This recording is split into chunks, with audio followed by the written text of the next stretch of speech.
Hello, welcome to Water Sign Philippines. Yan, reading to for water sign ha. Take only what resonates, hindi to magre-resonate sa lahat. So, kunin mo lang yung mga messages na magre-resonate sa'yo. For personal reading, Jing Tarot Reader, search mo na lang siya sa Facebook. Ayan. Kung gusto mo magpa-personal reading sa kanya, puntahan siya sa bahay niya, pwede yon. Friend ko yun guys, hindi ako yun ha, kasi hindi ako nagpa-personal reading. By the way, medyo maingay sa background ko, may nagkakaraoke sa kabila. So, hindi ko po yun mapipigilan. Alang kung pigilan ko sila sa kantahan nila. But anyway, kayo na lang bahala magpasensya kung may mga naiingayan kayo sa background ko. Pasensyahan nyo na lang po, no? Ang mahalaga, maintindihan nyo yung reading. Anyway, okay. So, this is for water sign. Uunahin natin general reading. Tapos, yun yung mga bandang huli-huli natin ilalagay yung or babanggitin yung tungkol sa reading pagdating sa iyong love. Okay? So, we do have here the 9 of Cups, the 10 of Pentacles or the 10 of Coins, Ace of Coins, Judgment, and we do have here the 7 of Swords. Okay? At the bottom of the deck, meron tayo ditong Justice card, Libra energy.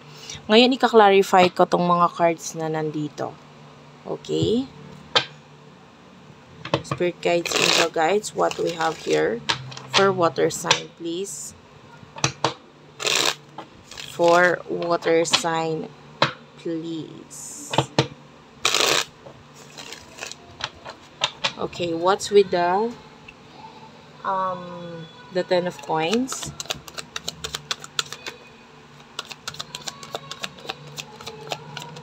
Okay, the 10 of Coins is clarified by the Chariot. This is a major arcana. And also at the bottom of the deck is the World.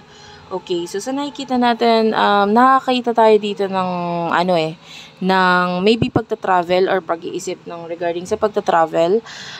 Kaya lang kailangan siya ng money. Okay? So, maaaring may potential na mangyari or possible na pagplanuhan or gawin or gustuhin.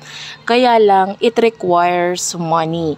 Okay? So, nakikita natin na gusto or nandun yung kagustuhan na gawin ito. But with the Death card, I feel like etong new beginnings na ito, kailangan mo na maging prepared. Alam mo yon, yung hindi ka pwedeng basta-basta sasabak sa gyera nang hindi ka handa. Okay, so nakakita tayo ng mga ganyan. Sa mga susunod na buwan or linggo, pwedeng pag-isipan mong mabuti ito and then posible siya actually, kaya yun nga lang, kailangan mong maging handa regarding dito sa bagay na ito. Kasi hindi ka pwedeng basta-basta aalis or pupunta sa isang lugar na wala kang bala. Alam mo yon. What's with the 9 of Cups? 9 of Cups is clarified by the 2 of Cups and the Wheel of Fortune.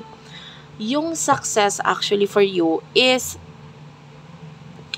possible. There's a person in your life, maybe, pwedeng may interest din sa'yo itong taong to. Or might be, pwedeng hindi love, but maybe a friend with the 2 of Cups who is willing na makipagtulungan sa'yo to change your life. This could be a very successful person.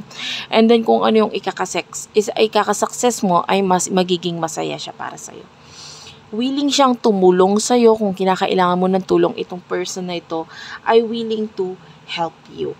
But for now, nakikita natin might be hindi pa niya kayang gawin yung pagtulong na yun. But nakikita natin na yung sincerity na gusto niya rin tumulong sa kung ano man yung makakapagbigay ng happiness and success para sa'yo kung meron lang din naman siya. Pero nakikita natin could be successful siya pero sa ngayon yung extra, wala tayong nakikitang ganun pa sa kanya. So parang extra money or extra maitutulong sa ngayon wala pa. Pero nandun nga yung kagustuhan na maibigay or makapag-abot or something na maging parte, no, sa success mo. Okay? So, anyway, pagdating sa some of you, yung tukso ang kailangan mong labanan. Okay? yung tukso, kasi mabilis kang matukso. Sa paanong paraan?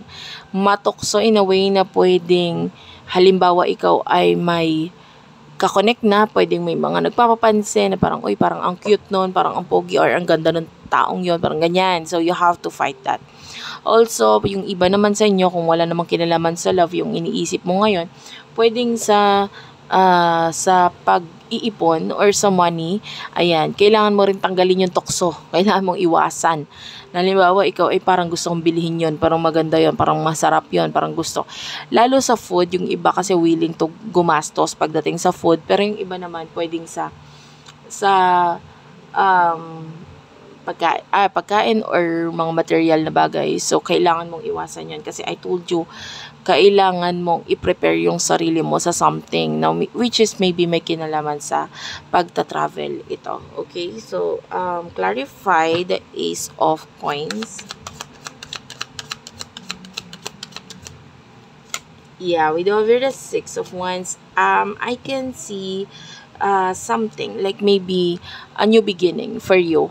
And yung iba, high chance ng marriage if you're planning on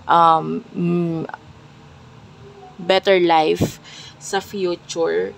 I feel like itong tao na possible na mapunta yung relationship nyo into marriage, nakakita tayo ng magandang buhay kasama itong taong to. Meron nga lang mga bagay na magiging stuck ang bawat isa sa inyo, which is pwedeng may kinalaman yan sa distance, LDR kind of situation. Dahil yung iba pwedeng mag-work regarding money. So, syempre kasama din yun, kailangan ninyo magtulungan regarding doon. So, maybe nandun yung okay. Yung iba to, maganda tong reading, itong part na ito sa mga, may mga karelasyon na, kasi possible ang yun nga, ang mag-grow ang relationship, ang connection, mapunta siya to marriage.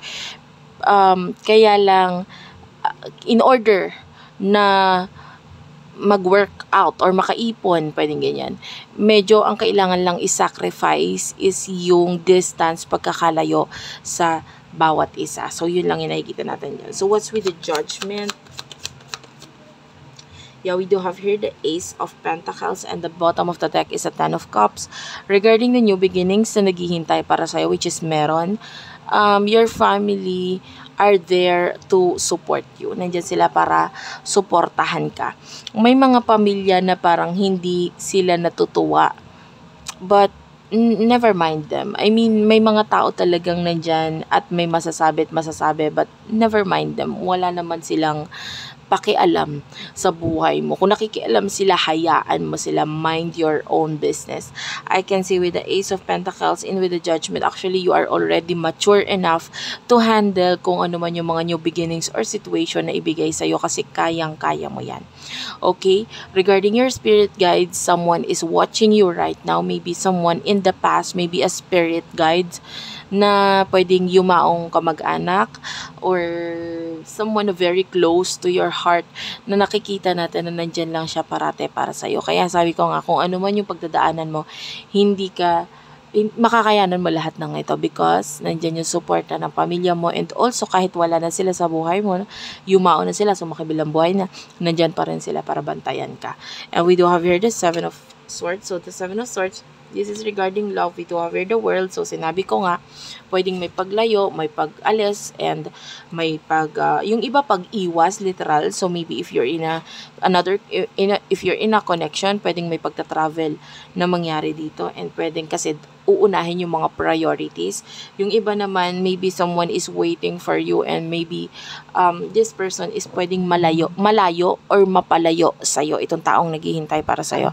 But I feel like with the Seven of Swords, dala-dala nito yung mga pangarap, yung mga pangako, yung iba sa inyo pangako, yung iba pangarap, or yung pagkagusto sa'yo nitong taong to, na maybe in this time may pagka-cut off na gagawin, or paglayo, or pag-iwas nga, or pagpunta sa kung saan man. Because with the Four of Wands, kailangan ayusin yung situation, which is maybe may kinalaman nga sa stability or career. Yun lang naman. So, Anyway, this person is really waiting for you. Kung babalik ka or magkakaroon ng pagkikita sa inyo, he or she will always be excited kasi ganun kakahalaga para sa taong to. Thank you for watching. I love you all. Sana nakarelate kayo, nakaresonate kayo. Please do like and subscribe to our channel, Unicorn Princess Tarot, Madam P TV, Virgo Philippines, Tapit Hapon TV, Water Sign Philippines, Madam P Vlogs, Libra Philippines. I love you all. Thank you for watching and bye-bye.